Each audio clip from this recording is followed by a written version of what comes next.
Fala, minha gente, tudo certo?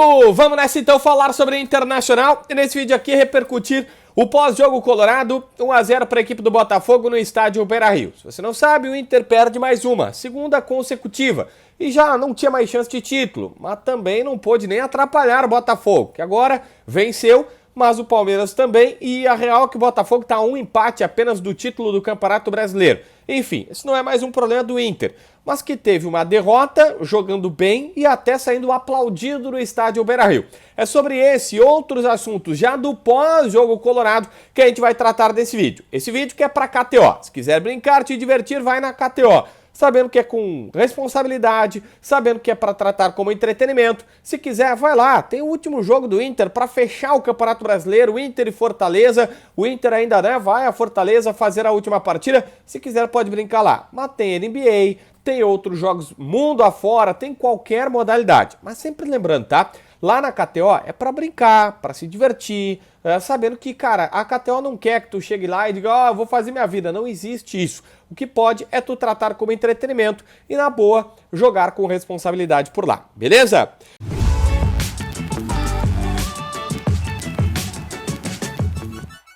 Gente, vamos lá. O Inter começa a partida jogando sem o Alan Patrick, que está fora da temporada, tem uma lesão muscular, não joga mais.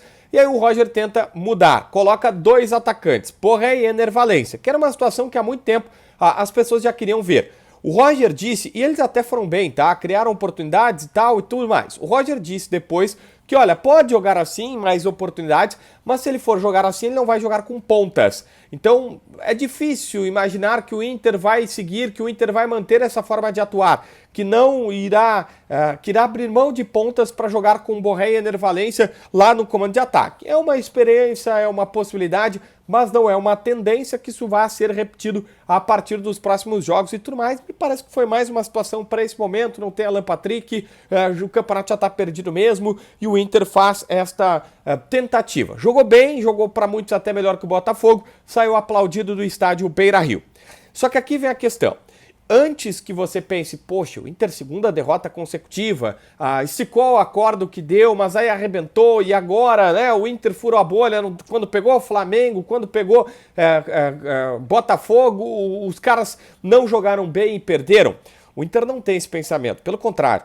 O Inter faz uma avaliação de que, olha, fez tudo o que devia fazer nas partidas, que 80% dos jogos teria vencido os seus adversários, mas que futebol tem aquele imponderado, aquele imponderável, aquela situação milimétrica de que a bola de um entrou, a tua bola não entrou, mas que tu jogou bem, tu marcou bem, tu saiu pro jogo, tu teve finalização, tu teve roubada de bola, tu teve outras situações. Então tem variáveis do jogo que tu não controla, a bola deles entrou, a bola do Inter não.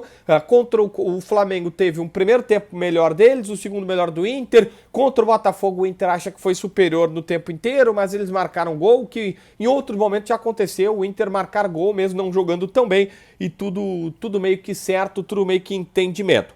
O Inter diz que o vestiário desses dois jogos do Roger foi falando com os jogadores, dizendo, olha, atletas, vocês perderam as duas últimas partidas, mas o Inter subiu um degrau de competitividade, o Inter subiu um degrau de nível de atuação, de nível de disputa, de nível de entendimento do jogo, e que isso em 2025 vai fazer diferença. Porque lembremos, não é só essa temporada que está perdida, não tem mais o que fazer, vai disputar ali a premiação do Campeonato Brasileiro, já está na fase de grupos da Libertadores, não tem mais chance de título, já não tinha, né, desde o jogo contra o Flamengo, mas enfim, ainda era possível sonhar com alguma situação até então. Antes, não, até antes, agora não mais. Só que o Inter, mesmo assim, fazendo esses dois grandes enfrentamentos, acha que tá montando um time para ser campeão lá na frente, que tá ganhando experiência, que tá tendo entendimento de jogo, tá cometendo erros que estão sendo avaliados, que estão sendo corrigidos. Aliás, esse é o nosso próximo assunto, porque a partir de agora, o mês de dezembro vai ser rico em quem que vai ser contratado, quem que vai ser dispensado, quem que vai ser vendido, quais propostas podem chegar e tudo mais.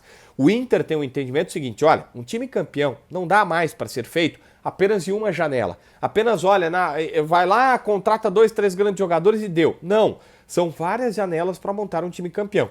Tu começa lá atrás contratando, sei lá, um Ener Valencia, um Rocher, aí depois tu passa por uma janela que tu tem Borré, que tu tem o Wesley, e aí agora tu vai numa outra janela contratando mais jogadores para ver se lá no final do outro ano tu pode ser campeão. E esse é o entendimento. Esse time campeão está sendo montado. Só que aqui vem algumas questões importantes, tá? O Inter sabe que não tem condições de comprar, de contratar jogadores em alta. O Inter não tem essa possibilidade. E está sendo bem sincero.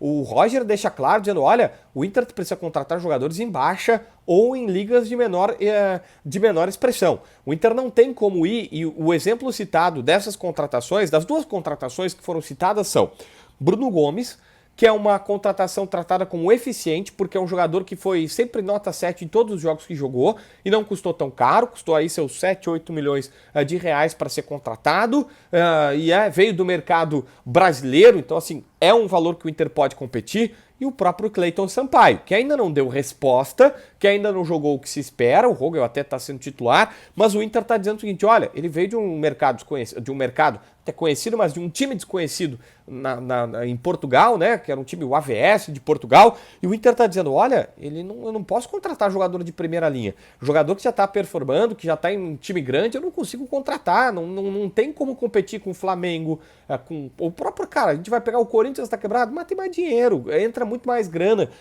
na conta deles. Então o Inter está dizendo, olha, ou é contratação dessas criativas no futebol brasileiro, ou de caras que também são criativas, né, mas de ligas menores, que ainda não explodiram, porque se explodir o Inter não vai ter para competir.